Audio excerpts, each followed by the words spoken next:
Hi, guys, and welcome back to another episode of I Said Too Much podcast. I think I'm dropping the okay. It's been like 2 years now. I can't believe y'all. I started my podcast in January of 2023. Do you know how much further along I could be by now? And that's why I'm back. If you're wondering why I'm back out of nowhere, it's because I have been listening to a ton of Poor Minds. Poor Minds right now, favorite podcast hands down. And Lex and Drea really pride themselves on the fact that they've never taken a day off. They've always Friday upload an episode. Like, they haven't missed an episode in like the whole time they have been doing it. And hearing that, I was like, wow, I have missed lots of episodes. But when I came back, I was like, I need to find another way to like do this and like make it pop. And YouTube is the place to be for podcasts. So many people watch so many podcasts on YouTube. Me, myself included, I found a lot of new podcasts through YouTube. I found Rotten Mango through YouTube through an Ashley Trevino episode. And so I was like, you know what, girly? It's time you just do what you've always said you're going to do. I think the one thing I've learned recently, I'm turning 32 at the end of the year, is like, if you can't keep a promise to yourself, then what really is the point? Okay. What is the point? So if you're listening, you can go to I Said Too Much podcast YouTube. You can search my name. It'll come up that way too as well. So if you are watching and you see me look off to the side, it's because my monitor is off to the side. And I'm trying to make sure my audio doesn't sound crazy because I haven't done this in a while. And I feel like I put out like 3 or 4 episodes a while ago, and I felt like my audio sounded crazy and I hated them. And that's what discouraged me. I also am recording at my mom's house. So I think that's another thing. Like, it's just so easy to record at my mom's house when she's not here. I had this thing where I hate if I hear people, if I feel like people can hear me record, it changes my whole game plan. Like, I can record without headphones and not have that feeling of needing to like really change my voice. But if someone is in the vicinity and I feel like they can hear me, that stresses me out, y'all. I don't know what it is, but the thought of someone hearing me record my podcast makes me feel like I never talked a day in my life. That's not why we're here. I think maybe I'll go into a full episode of like things I've learned since I have not been podcasting. That would be a great episode. But I have my phone this time, y'all. I have a whole setup this time. I'm so happy. I'm recording on my phone because YouTube podcasters told me, girl, do not buy a camera yet. They told me to not spend any money until I start making money. So I'm recording on an iPhone 15. I have my laptop right here. So if you watch me look off into the distance, it's because my laptop is right here recording me. And then I have my personal phone with what we're going to talk about today. And by the thumbnail or the title of this episode, if you're just listening, we are talking about Love Island, Love is Blind, Perfect Match. We are talking about reality dating. We're actually not talking about The Bachelor or Bachelorette because I don't watch it. And I think it goes into the same category as Love is Blind, where it's just a little played out. But that is what we're talking about today, because if you are living under a rock, then you may have not have seen the craziness that has been Love Island USA season 7, but it has been crazy. And the craziest part is the people who are going butt bananas over Love Island season 7 USA would go shit bananas. I don't even know if that makes sense, but they would go even crazier over the nonsense that happened on the UK season. But I digress. I digress. So I will say, for these next few episodes, please bear with me. I'm going through a lot of old topics that I haven't gotten to discuss because I have not been podcasting. So if that's cool with you, it's cool with me. Well, it's just gonna have to be cool with you because I have lots of things I want to talk about. I'm gonna try to drop the most recent, like Love Island. The reunion has happened. Perfect Match is over. Love is Blind season 2 of UK has just ended, and Love is Blind USA comes back in October. So I feel like this is like one of the most recent episodes. So the next few episodes I'm gonna try to make as recent as possible. It's just by the time they're edited, recorded, and recorded, edited, uploaded, they might feel a little old to you. So please bear with me on that. But we're getting back into the swing of things. So let's go ahead and jump into the topic of today's episode. I'm going to start talking about Perfect Match. The real meat and potatoes of this episode will be Love Island. Because when I say this, I'm not going to go into what has happened on these particular seasons. I want to know, is reality dating dead? Does anyone else feel like reality dating is dead? Personally, I feel like reality dating is dead. I feel like we need to dead it. I feel like Perfect Match, this is the perfect segue into what we'll be talking about. I feel like Perfect Match is the freshest, coolest idea of a reality dating TV show. I think they need to run with it, and I think they need to stop putting reality TV people on the show. So if you've never watched Perfect Match, it is on Netflix. And the idea is that they kind of cast from the like Netflix universe. And they've recently, I think this season was the first Love Island person to be on Perfect Match, but usually it's like, and Bachelor. They had a couple Bachelor people on this season too, but usually it's like Too Hot to Handle, Ultimatum, Love is Blind. It, like I said, is usually that like Netflix reality dating universe because it is on Netflix. What else? What's that show? It's not a reality dating show, but it's like a Netflix game show where they all live in a house and they kind of like do the personas and try to win. The Circle. They cast people from The Circle. I love the idea of Perfect Match, and I'm going to tell you how it works. So you go into a house, you have singles in the house, and then every night you have to match with someone. So every night you have to be matched and you sleep in the same room with said person, okay? And then they do challenges, and so one challenge per episode. And so with the challenges, whatever couple wins gets to go into the boardroom. And the boardroom is where you can see other singles that are waiting outside the house, and you can match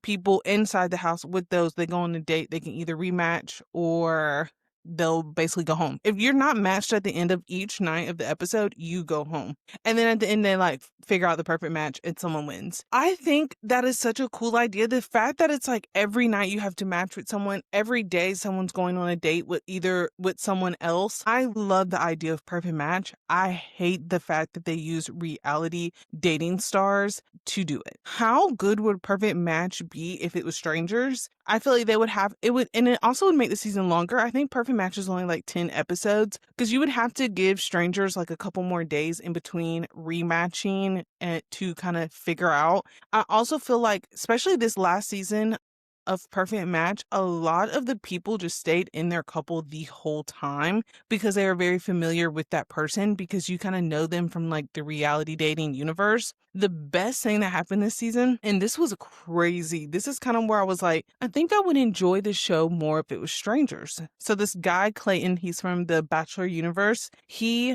was in the house coupled up with Juliet. Juliet is from, I don't know where Juliet is from. I'm so sorry. She was my least favorite girl on this season, but he's coupled up with Juliet.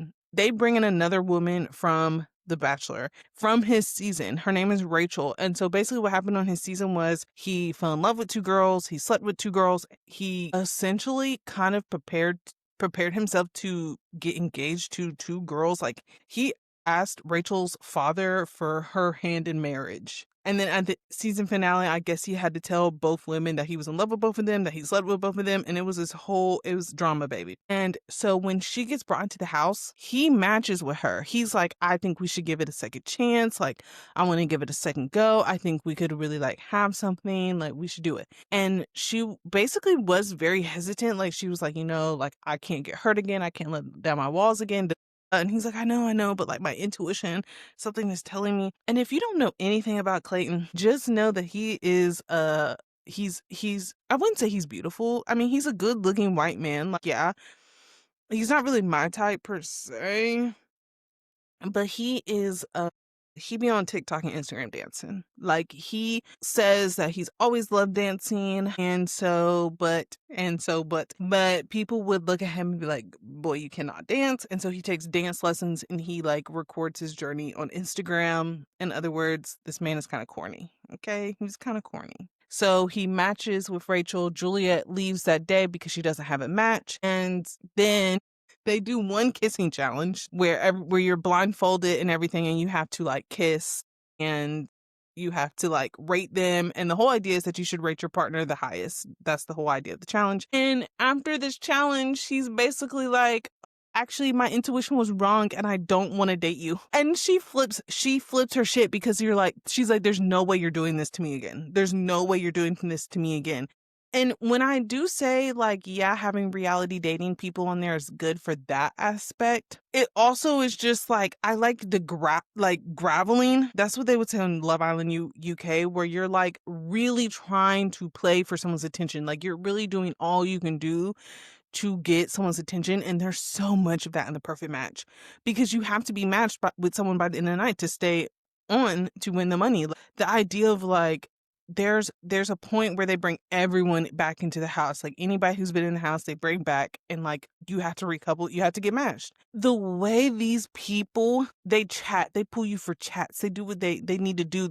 They really try to like, that's it. They really try because you have to get matched before the day is over to stay in the house.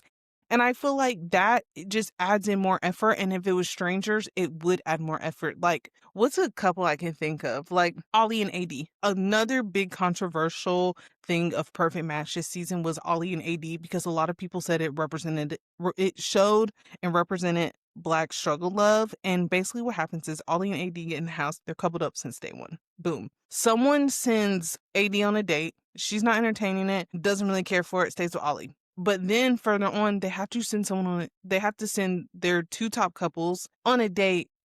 Their couple.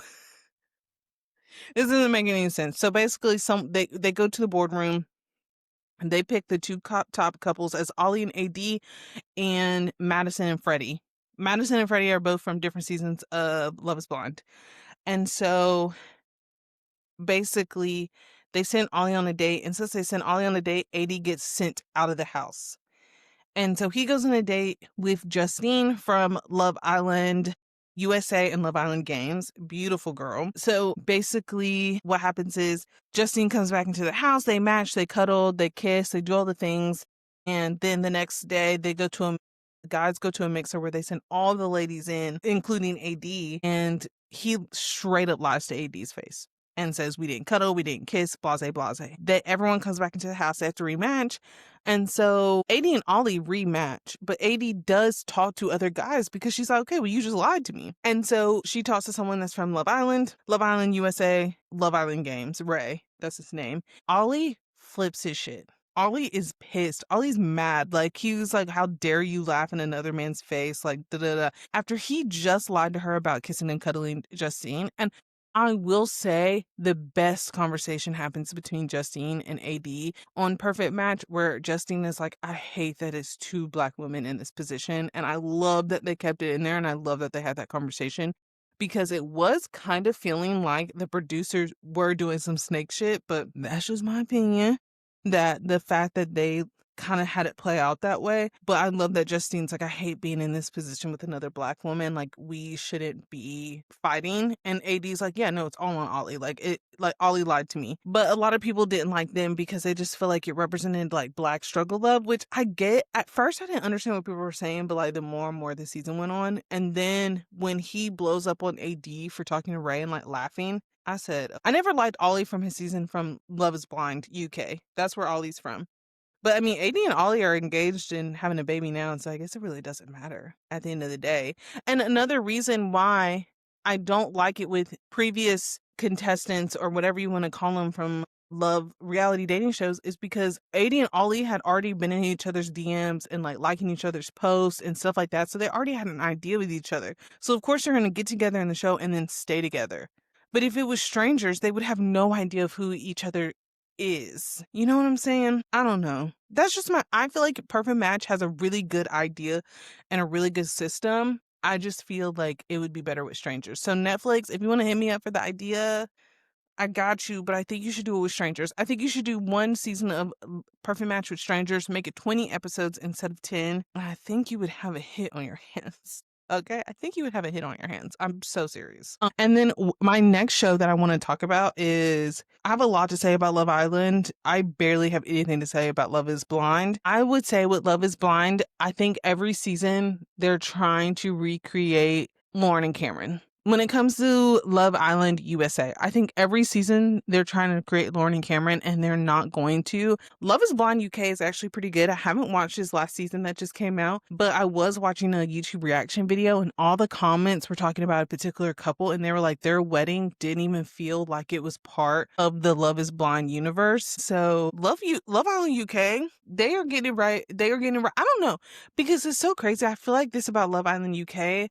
I don't know if because they have a different culture of influencers and like celebrity in the UK that is just kind of different. Like, if we're talking about Love Island, if we look at what's happening with people who came out of Love Island, especially let's talk about season 6. Like, if we look at what happened of like people who come out of like Love Island, like Serena just had like this huge promotion with Shea Moisture Hair Care. Cordell's about to be on a season of Reasonable Doubt that's on Hulu. Like, if we look at the stardom that comes out of like USA shows like Lauren and Cameron from Love is Blind, there's this element. This is going to go into my Love Island conversation that I have. There's this element of like, no matter what with reality dating shows, you can say, I don't want any more influencers on any show. I don't want any influencers. I want it to be regular people. Regular people cannot just take weeks off of their job. I mean, people do it all the time. Like, I think Love is Blind is a little bit easier because at some point during Love is Blind, you're going to go back to your like regular life while on the show. But with Love Island, you are literally spending weeks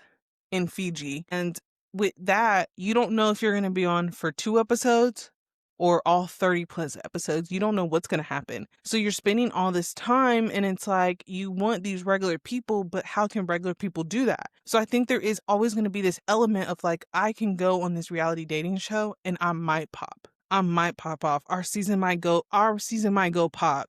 There's no matter what you do, there's always going to be that element of it in the back of someone's head. And I think especially with Love Island, people are hoping for it. Like Leah literally now is like part like I don't know what her title is with like Skylar like fragrance. That's huge. Janae career going pop, especially now after her breakup. Like she was just in a music video. She's already done 3 reality TV shows. Like people from Love Island have been on Traders, that TV show. I just feel like there's no way to take the element out of like, I am going on this show to boost my career. I am going up this mountain to fix my marriage. There's no way to take that element out of the show. Like, I feared like that is just, even with season 7, like I feel like season 7 doesn't have like, well, there's a couple standout from season 7 of Love Island USA that definitely have that like stardom. Like people want to see them be big and people want to see them do great things. But it's just hard to take that element out of like, you can't get people who are not influencers, or you can't get people who are not in that space in some capacity. Like, luckily the breakout star for this season of Love Island USA is someone who just had like a regular job. Like Alandria she did like elevator sales. Like she had a regular job. She was a regular person. I mean, she has gone viral on social media before. The girl has dropped dead gorgeous. She has went viral on social media. But there's just this element of like, it's very hard to just pinch someone off the street and not have this element of like, why are they going on the show? Like Austin, from Love Island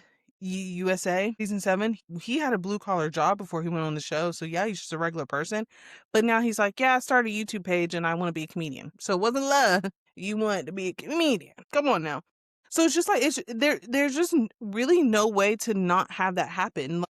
So I'm like, this is what I mean by, is reality dating dead? Are reality dating TV shows dead? Because how in the world do you find a way to like separate like people going for love and people going because they want a chance at like stardom, a chance at fame? And I think it comes back, for me personally, I think it comes back to casting. And I want to touch on casting and the psych evaluations real quick, because it's so funny that Love Island USA is getting so much like shit for like it being Friendship Island, not Love Island, this, that, you're here, you're scamming, you're doing this. Let me introduce you to Love Island season 12 on the UK version. Those are the worst men. Those were some of the worst men I have ever witnessed in my life. Like, these men were actively pitting the girls against each other so they could, like, I think at some point there has to be an element of like friendship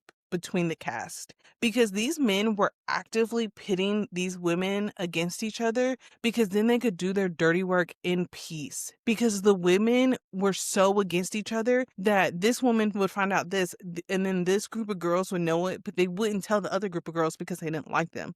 Like there was such a big division within the house, and it kind of left the men to do whatever the fuck they wanted. How did the men of season 12 pass psych evals? And I think they all need therapy.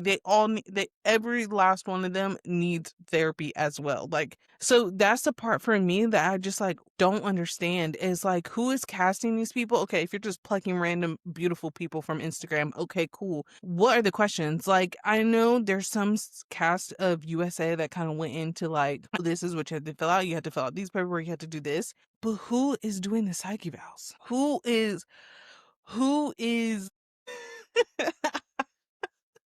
it's because I'm laughing because I just have to know like who are passing these people on to the producers and being like, yeah, this is a good bunch of these are the best guys we could find. Of course, yes.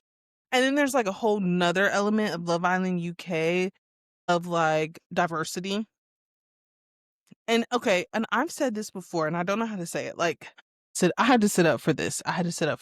When you cast a Black woman, there is this element of like, yes, she's gonna date a Black man. But when you cast a Black man, there's this element of they just date beautiful women. And most of the time those beautiful women are not Black. Like, and so I feel like, yes, they can be like, oh, well, there were multiple Black men on Love Island UK. And so we brought in Black women. None of those Black men, there was only one Black man that coupled with a Black woman. And then he jumped ship to a white woman the first chance he got. He jumped shipped. And so I think there's this like, how do you figure out like this balance of like, okay, going back to Love Island USA season 6, Cordell went in there. Cordell was going to go in there and be coupled up with a Black woman and leave with a Black woman. Like there was just no ifs, ands, or buts about that for Cordell. And that's beautiful. That's amazing. I feel the same way about Ace from season 7 and Taylor from season 7 as well. Now, Taylor's a little colorist. He wasn't going to end up with a dark-skinned Black woman, but he left with a Black woman. So I guess we can only ask so much, And so it's like, I feel like the UK can't find that balance yet where they can like, okay, we're going to bring in this diverse cast, but the Black women are not getting picked. And don't get me started into like the Whitney and Lockham and the Kenny and Janae situations of the like, okay, these Black women are getting picked by non-Black men and then done dirty and then done terrible. Like, and this is another reason why I feel like you cannot put regular people on the show because Kenny was a regular person, left his job. Like I remember it came out somewhere where like this girl worked with Kenny at his job and you could like see his away message and talking about how like he's not in the office and how it's this element of like people are going to scam even more if they do not want to go back to their 9 to 5. They're going to try to get to the Final Four. They're going to try to win even more if like, okay, well, I can come out of the show and just be an influencer and that'll be it.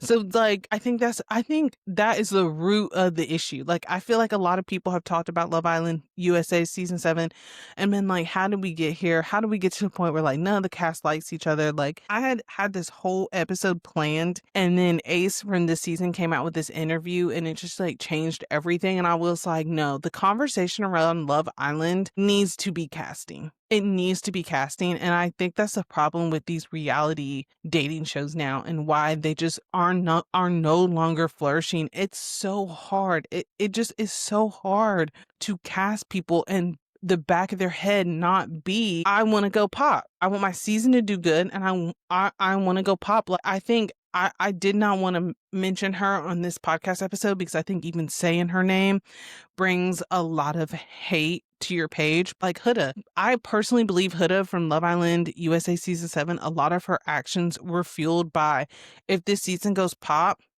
that's my career. Like, she had a pretty good influencing career, a pretty good, like, she was doing like gym content, a pretty good fitness, Instagram, TikTok, all that. But now she's doing like Sephora ads. Now she's meeting with like Huda Beauty. So I think it's like, there's no way to have any authenticity in these seasons anymore. There's no way to find them. And I would love to speak with like casting directors. I would love to know, like, how are y'all going to work on finding authenticity? Because the whole conversation around Love Island USA season 7 was like, how are they going to top season 6? How are they going to top season 6? So if you're going into season 7, you're casted, you're on Fiji, how you're in your mind, how are you not going to find someone that's like, well, I had to go out there and pop my shit to be better than season 6? And it especially shows with Love Island USA, because season 6, there's this scene between Cordell and Serena. Cordell and Serena go on to win. They go on to win, and there's this iconic episode of after the Casa Amor recoupling where they're arguing. And it's like that, like, black love typical arguing, and it did numbers on social media. People love that scene. People still talk about that scene to today. And I think a lot of the actions that happened on season 7 were people trying to recreate those moments. I think people wanted to have that moment. People saw what it did for Serena and Cordell, and they wanted to, that's the moment they wanted to have. And I mean, I have my own thoughts on Cordell being on Love Island, because if you don't know, Cordell's brother is Odell Beckham Jr.'s younger brother. That's Cordell. And so I have my own thoughts about him being on the season 2 as well, because it's like, I said for his contract that his brother shouldn't have been allowed. Sorry, I said his brother shouldn't have been allowed to post about the season finale. I said they should have put that in his contract, because you think about it. If you have an NFL brother, and like, Cordell is not just like an NFL football player. Like, he has a huge following. He's been in Drake videos, like this whole thing. You have your brother that's doing that, and then he posts you about telling America to vote. How is that fair to any of the other contestants? How does that work? How does that? So I don't know. It's like, how do you bring, like, that's the big question of this episode. Like, how do you bring the authenticity back of reality dating shows? And I really don't think you can unless you get a whole fresh idea. You have to have a new, fresh idea for what you want to see on a dating show. And I feel like that's why I'm like, Perfect Match has something so good. For me, it doesn't work when you just bring, I was going to say reality dating show rejects, but that's like, that's so fucked up to say, but it's like true. That's like what it is. It's like people who didn't win their season or didn't go on to have good seasons of theirs. And so then they go on Perfect Match. Like, that's, and they all, like, when they're in the boardroom, you can like, oh, this person, these two people know each other. I don't like that. I don't like that. I think Perfect Match really has a good system. And I think they really could have something good, but because they cast reality TV show rejects, for lack of a better way to put it, it's not as interesting to me. And I feel like Love Island, Love is Blind, I feel like everyone's looking for their 15 minutes to turn into an hour, to turn into a podcast. Not every woman that comes off of Love is Blind needs a podcast. Like, no offense, AD, I love AD. I don't watch your podcast, but not every woman that comes off of Love is Blind needs a podcast. So yeah, it's like there's just no more authenticity, and I don't think you're gonna get that authenticity from casting just like regular people, because I think those regular people are like, well, I'm taking 6 weeks plus or whatever off of work. I gotta make it to the finish line. I gotta get to the end, because if I don't, I'm not gonna have a job to come back to. And in this job market, not having a job to come back to is crazy, because it's like, if you think about it, a woman takes 6 weeks off of her good paying corporate 9-to-5 job. Cool. That's basically maternity leave. That's like that's what women get in maternity leave. Men don't really get that much, but that's what women get in maternity leave. And you expect them to use that time off, use that leave as like to go on Love Island and not reach stardom afterwards? Yeah, I don't know. I think that's like, I think it's time to call it. And then you bring in like Bachelor and Bachelorette, like, boring. Sorry to the people who watch it. I just don't, I've tried. I don't find it entertaining. I will say they've been able to expand on their own. Like, they have like the Bachelor Paradise, where it's like all people from previous seasons. They did the Golden Bachelor, where it was like old people. But still, yeah, I'm just not really interested. I've never been interested in it. And I think their problem is diversity. They really lack in diversity. And if it is a diverse cast, there's no one darker than like me on it. And that's not saying that much. So yeah, that's the Bachelor's problem. Bachelorette, like they literally are scared of dark skinned Black people. And when I say dark skinned Black people, I'm talking like my complexion. And I'm about to go, and don't have nappy ass hair either, bitch. They definitely not casting you. You gotta wear your hair straight. Okay. You gotta use proper English. Okay. And then I was watching, her name on YouTube is Blue Centric. Um, but her name's Blue. Like she does like emotional services for people, like kind of like a therapist. I don't know how to explain it what she does, but she has a YouTube. She did a lot of commentary on Love Island. And she was saying like people were like, do you do all Black seasons? Do you do an all Black dating show? And she had someone on there and they were like, yeah, but then it's like white people don't care unless they're included. And so it's like, okay, well then you have to have this diversity, and Bachelor and Bachelorette hate diversity. I think they just had their season with like the first like Black Bachelor and the first like Black Bachelorette like 5 years ago. So that's 2020. That's crazy. And like I said, you gotta have straight hair, you gotta talk properly, you gotta have money, you gotta have like, don't get up there trying to be ghetto. They not cast. They don't want that. So that's their problems. Yeah, me personally, as a longtime watcher of Love Island, a longtime watcher of Love is Blind. I don't really watch Love is Blind anymore, but like a original season Love is Blind watcher, I think reality dating TV shows are dead. I think they're dead. I think we need to find something else. Like I think we need to start bringing back like, you know what else? Actually, I was gonna say like something like The Challenge, but The Challenge dead too. They're on like season 32. Them people is 55 years old still trying to do The Challenge. I don't want to see that shit either. So I don't know. I feel like reality shows are when it's like they can take you from like nobody knows you to like everyone knows you. It's just so dangerous in this day and age of like influence. Everyone wants to be an influencer. Everyone wants to like. I mean, look at me. I got a camera, lights, everything set up. Like, come on now. I mean, I think it's just like there's no way to have authenticity. And you know what? I attack casting people and producers a lot, but I get it.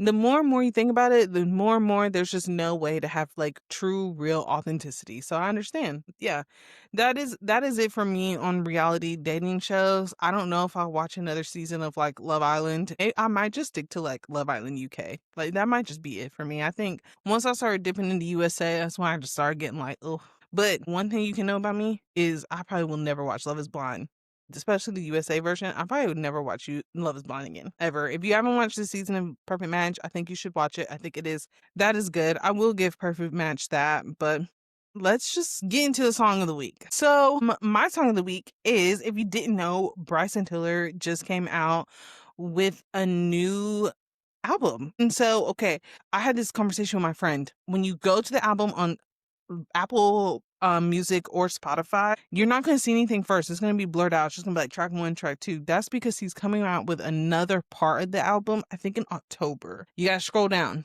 To see the album I'm talking about, you got to scroll down. It's like Vices. That's what it's called. But my song of the week is Cut Ties. It's Bryson Tiller and Boss Mandela.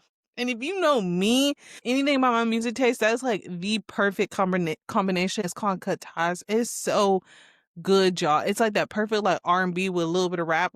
It reminds me of like the early 2000s when it would be like R&B songs with like rap people featured, because Boss Mandilo's not like rapping too hard over the song, because I hate when these R&B people be having rappers on the song and the rapper be rapping too hard. Like, why are you rapping so hard? You throw me off. Stop, calm it down. It's okay. It's okay. But no, Cut Ties. The whole album is really good. It gives more, what's it called? His second album. I don't think Bryson Tiller will ever recreate the magic that is his first album, but it definitely gives like his second. No, actually, I don't know. It definitely doesn't. The album before this, I hate it. There's like 2 songs I like off of the album before that. Like, what is that one called? I don't know. It's like has the like yellow weird thing. Yeah, I don't like that one. That was not that. I'm so sorry, Bryson. That was a good album. This definitely gives his like second album vibe, the one that has the blue cover.